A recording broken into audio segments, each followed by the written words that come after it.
어서 오세요. 반갑습니다. 한 주간 잘 보내셨어요? 다작의 5분 한류학 교실에 오신 것을 환영합니다. 어서 오세요.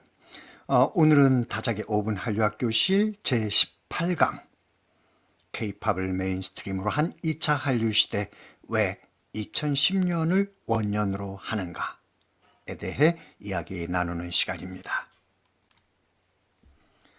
1차 한류 시대 K-팝은 드라마의 인기에 영향을 받는 마이너 한류 소재 영역이었습니다. 그러나 드라마 수출의 정체기인 2006년에서 2009년 사이 K-팝은 SNS의 등장과 함께 독립적으로, 독자적으로 한류 위기의 돌파구를 마련하는 비밀 병기의 역할을 합니다. 그리고 2010년 드라마의 뒤를 잇는 새로운 한류의 메인스트림으로 자리를 합니다. 그럼 K-팝이 2차 한류 시대의 메인스트림이라는 근거는 무엇이고 2차 한류 시대의 원년이 2010년이라는 근거는 또 무엇인가? 이에 대해 여기에서는 K-팝의 생산 환경, 소비 환경, 그리고 문화 상품으로서 K-팝이 만들어내는 세계 시장의 환경 변화를 중심으로 말씀드리겠습니다. 먼저 생산 환경 측면입니다. 2010년 K-팝이 해외 진출의 기본 토대를 완성했다라는 것은 그동안 남성 아이돌 중심이었던 해외 시장에 여성 그룹들이 합류함으로써 본격적인 K-팝 시대를 열어갈 수 있는 토양이 2010년 마련되었다는 것을 뜻합니다. 봄미닛의 그 뮤직 핫 이슈, 카라의 미스터 루팡, 소녀시대의 소원을 말해봐 G, 브라운 아이드 걸스의 아부다 카다브라 어쩌다 등이 2010년 일본의 오리콘 차트에서 빛을 발하기 시작합니다. 지금의 시각에서 보면 격세지감을 느낄 수도 있습니다. 그러나 그 시기 이 같은 성과는 놀라운 것이었습니다. 한국콘텐츠진흥원이 발행한 2010 콘텐츠 산업 백서도 2010년 여성 아이돌 그룹들의 해외 시장 안착을 기록하고 있습니다. 이런 인적 수출 기반의 조성 이후 현저하게 늘어나는 K-팝의 수출 증가세를 뒷받침하는 산업적 토양이 됩니다. 미국에 진출한 원더걸스도 2010년 북미 지역에서 27차례 콘서트를 갔습니다. 그리고 그해 5월 미국의 포털 사이트 AOL에 의해서 이달의 가수로 선정이 됩니다. 소녀시대도 2010년 8월 가진 도쿄 쇼케이스에 2만여 명의 일본 팬들을 불러 모읍니다. 그리고 그해 10월 G를 발매해서 아시아인 최초로 오리콘 데일리 싱글 차트 1위에 오르면서 일본 무대에 성공적으로 데뷔합니다. 2010년 케이블 음악 채널 엠넷은 아시아 시장을 타깃으로 한 K-팝 프로그램을 선보입니다. 아시아 투어 콘서트인 엠넷 얼티밋 인 에이시아 일명 물라가 바로 그것입니다. 엠넷은 그해 8월 대만을 시작으로 2PM, 원더걸스, 비스트 등 국내 대표 아이돌 그룹들의 아시아 투어 콘서트를 시작합니다. 그리고 2010년 엠넷은 엠넷 아시안 뮤직 어워드, 일명 마마를 신설하고 마카오에서 첫 번째 시상식을 개최합니다.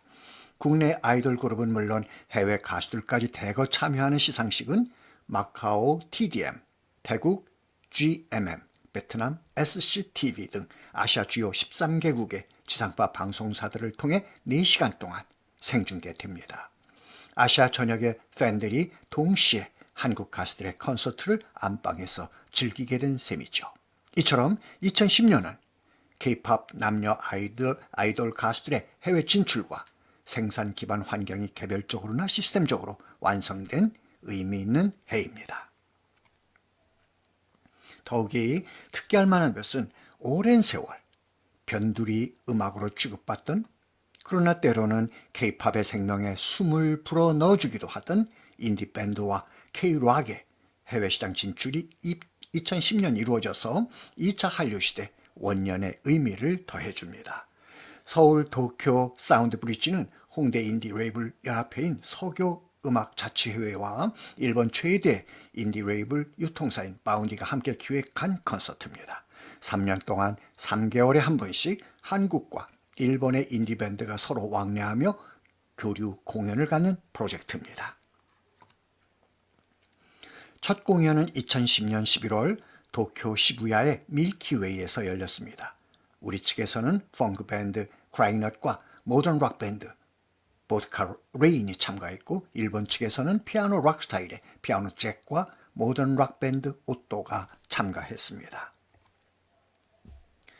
라이브 클럽인 밀키웨이는 공연 시작 전부터 300여 명의 일본 관객들로 가득 찼고, 한국 모던 락 밴드 보드카 레인이 문을 열었습니다. 그리고 일본의 오또에 이어서 다시 한국의 펑크락 밴드 크라잉넛이 등장했습니다.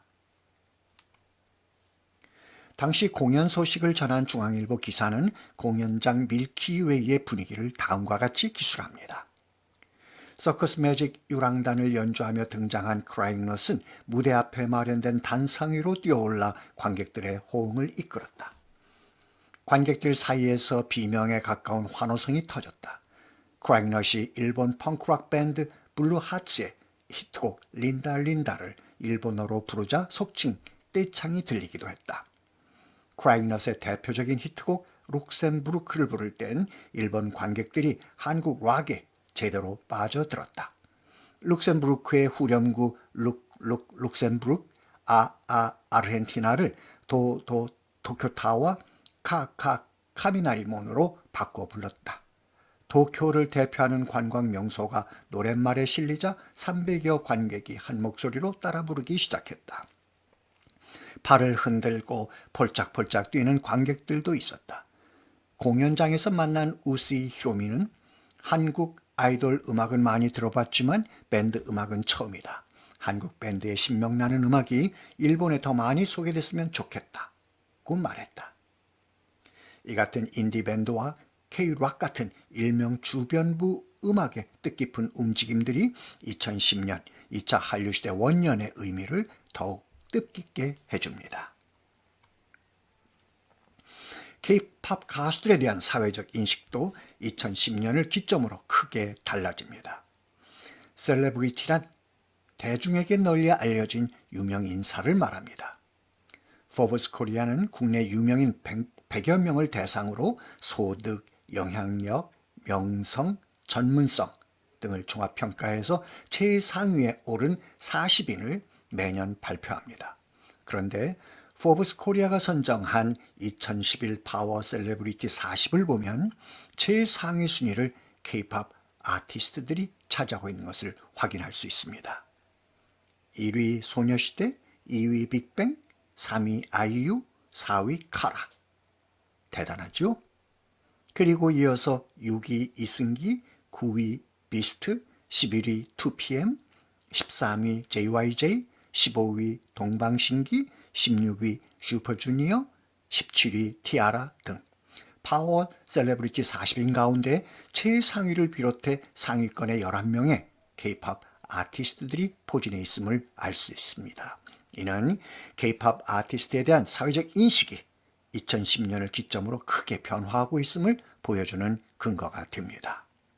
여기서 궁금한 게 하나 있으실 겁니다.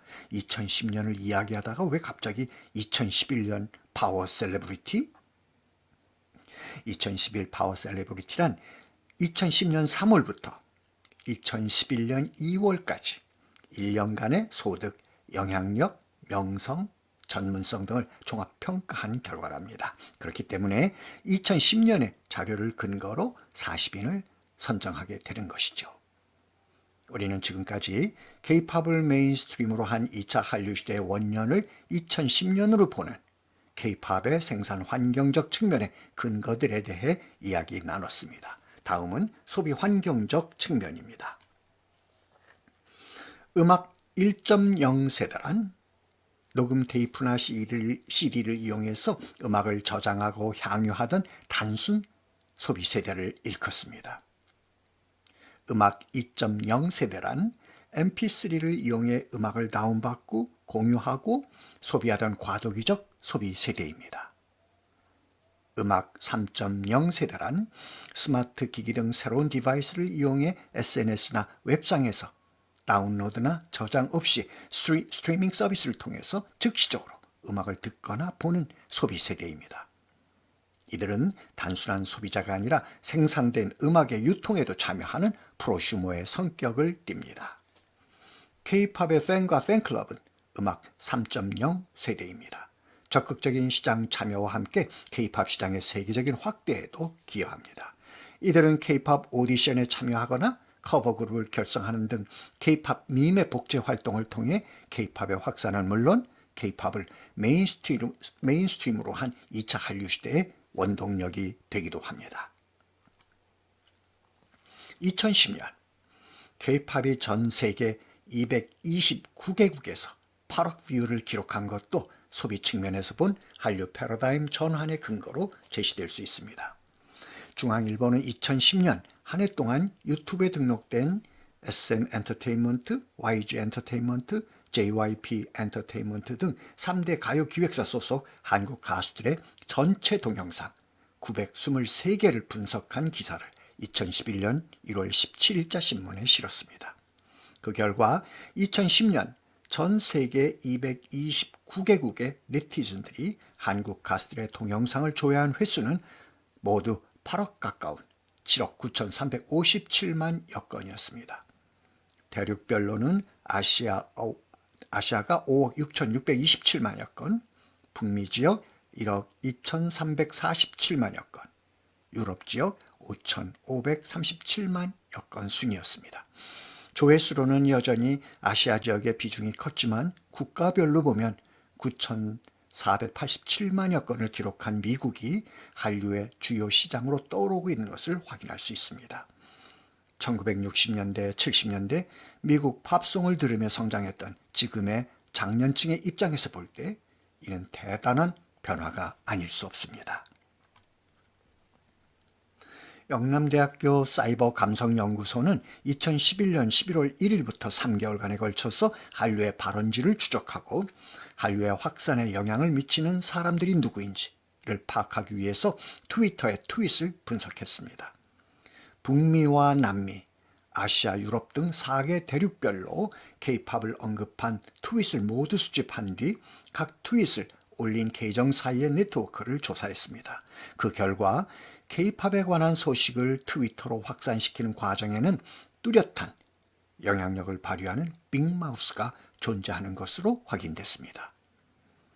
한류 팬으로 시작해서 관련 정보를 모으다가 정보의 허브가 된 아마추어 전문가들이었습니다. 동남아시아에서는 2009년 문을 연 데일리 K-팝 뉴스라는 한류 전문 블로그가 한류 확산에 가장 큰 기여를 했습니다. 하루 방문 횟수가 28만 회에 이르는 이 웹사이트는 영어로 운영되기 때문에 필리핀, 싱가포르 등 영어를 쓰는 아시아 국가는 물론이고 미국, 호주의 방문자들도 끌어들였습니다. 사이트를 운영하는 KC 우이 씨는 말레이시아의 대학생으로 데일리 K-팝 뉴스라는 트위터 계정을 통해서 블로그를 알리고 있습니다. 또 일본에서는 K-팝 러브라는 아이디를 쓰는 트위터리안이 K-팝 이슈를 다루는데 가장 영향력이 컸습니다. 트위터 프로필에 따르면 후쿠오카에 사는 고교 2학년 여학생입니다. 한류의 주 소비 계층인 10대, 20대 여성으로 또래 친구들과 K-팝 정보를 나누다가 한류 전도사가 된 것입니다. 유럽에선 독일, 프랑스, 영국을 중심으로 한류 네트워크가 형성되어 있습니다. 독일에서 한류를 알리는 천병은 한국계 모델 넬라리입니다. 넬라팡 힐이라는 아이디를 쓰는 리는 가장 영향력이 큰 트위터리안이라 조사됐습니다. 프랑스에서는 인터넷 라디오 K-팝 FM의 기술 담당 조나단 그레이, 트위터 아이디 조나단 그레이스를 통해서 K-팝 정보가 주로 확산됐습니다. 지역별 차이도 드러났습니다. 세계에서 트위터 사용자가 가장 많은 북미 지역에서는 일본 여고생, 말레이시아 대학생 같은 아마추어 한류 팬보다는 기업 형태의 미디어가 한류 확산에 중요한 역할을 하고 있었습니다.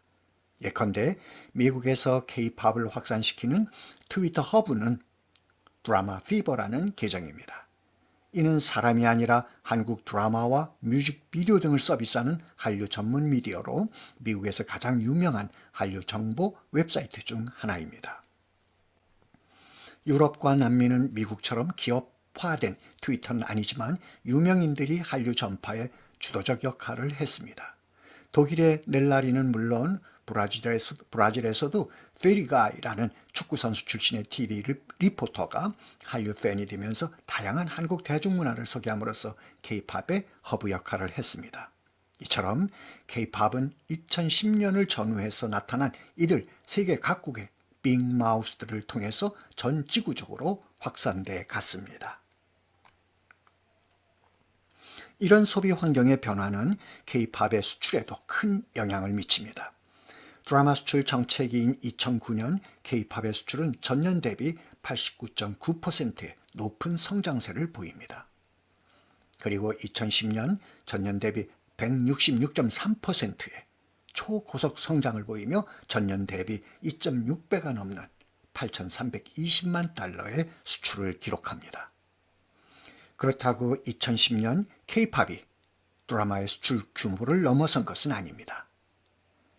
2억 3,500만 달러를 수출한 2012년이 돼서야 드라마 수출을 넘어섭니다.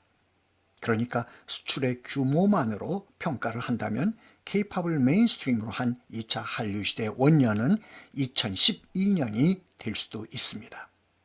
그러나 중요한 것은 드라마 수출의 정체기가 빚은 한류 시장의 위기의식을 누가, 언제, 무엇으로 깨뜨려 주었는가 하는 것입니다. 누가? K-팝이. 언제? 2010년. 무엇으로? 폭발적 성장세로 지치고 어두웠던 한류 시장의 분위기를 극적으로 반전시켜 주었다는 것입니다. 세계 시장 환경 측면입니다. 2010년 이후 K-팝이 국가 브랜드 이미지로 새롭게 떠오르고 있다는 보고서가 등장하기 시작합니다. 이탈리아, 헝가리, 독일, 프랑스, 영국 등 유럽 5개국 대학생들을 대상으로 한 2011 유럽 한류와 국가 브랜드 조사 보고서에 의하면 유럽 젊은이들은 한국에 대한 연상 이미지로 북한을 제외하고 K-팝을 가장 먼저 떠올렸습니다. 6.9%였습니다. 서울 6.5%, 삼성 5.1%, 김치 2.7%, 2002 월드컵 2.4%, 태권도 2.0%, 자동차 1.4%보다도 K-팝이 인지도 면에서 크게 앞섰습니다. 한국문화산업교류재단이 중국, 미국, 일본, 러시아 등 해외 9개국 3,600명을 대상으로 실시한 한국의 이미지 실태 조사에서도 한류라고 생각되는 분야를 꼽으세요 라는 질문에 K-팝이 1위를 차지했습니다. 한국관광공사가 10대에서 40대 영국인과 프랑스인 각각 150명을 대상으로 조사한 영국 프랑스 신한류 시장 보고서에 따르면 응답자의 80%가 뮤직비디오나 드라마, 영화 등 한류 문화 콘텐츠를 일주일에 한 번 이상 접한다고 밝혔습니다. 특히 매일 1회 이상 접한다는 답변도 24.7%를 차지할 만큼 적극적으로 한류 문화 콘텐츠를 찾는 유럽 마니아들이 많은 것으로 나타났습니다. 또 이들이 가장 관심을 갖는 한류 문화 콘텐츠로는 50.7%가 K-팝을 꼽았습니다. 다음으로 영화 18.0, 한식 10.0, 드라마 6.7, 게임 4.0% 순으로 조사됐습니다. 한국문화산업교류재단은 2009년 한류 지수를 산출하기 위해서 일본, 중국, 대만, 베트남 등 4개국을 대상으로 한국 대중문화에 대한 호감도 지표 조사를 실시했습니다. 설문 대상자는 국가별로 200명씩 전체 800명을 표본으로 했습니다. 설문 대상자의 분포를 보면 남자 44%, 여자 56%로 여자가 약간 많았습니다. 연령층은 주로 고등학생과 대학생, 대학원생으로 되어 있습니다. 설문 대상자 중에 한국 문화상품을 경험해 본 사람은 97%에 이르렀고 경험하지 못한 사람은 조사 대상에서 제외시켰습니다. 그 결과 한국 대중문화 장르 가운데 그들이 가장 선호하는 분야는 드라마로 51%를 차지했습니다. 다음은 K-팝 27%, 영화 14%, 게임 8% 순이었습니다. 다시 말해 2009년 한류 문화 콘텐츠의 대표는 드라마였고 K-팝은 드라마 선호도의 절반을 약간 상회하는 낮은 수준이었습니다. 그런데 중국, 일본, 대만, 베트남, 태국 등 5개국을 대상으로 실시한 2010년 한류 지수 조사 결과를 보면 K-팝이 한류 지수 1위를 차지합니다. 이를 내림차순으로 정리하면 K-팝의 한류 지수는 107, 게임 101, 드라마 100, 영화 94 수준입니다. 이 또한 세계시장 환경 측면에서 2010년 K-팝이 2차 한류 시대로의 진화 모멘텀이었음을 확인시켜줍니다. 자, 오늘은 K-팝이 2차 한류 시대의 메인스트림이라는 근거는 무엇이고 2차 한류 시대의 원년이 2010년이라는 근거는 또 무엇인가? 라는 주제로 이야기를 나눴습니다. 다음 주는 제19강 한류사 시대 구분 마지막 시간입니다. 2차 한류 시대 BTS의 한류사적 의미, 그럼 싸이는? 이라는 흥미로운 주제로 여러분과 함께 하겠습니다. 기대 많이 해주세요. 자, 실온 외치는 시간입니다. 제가 한류이즘 할게요. 여러분들은 한류토피아, 그리고 다 함께 위하여. 준비되셨죠? 자, 한류이즘과 한류토피아를 위하여.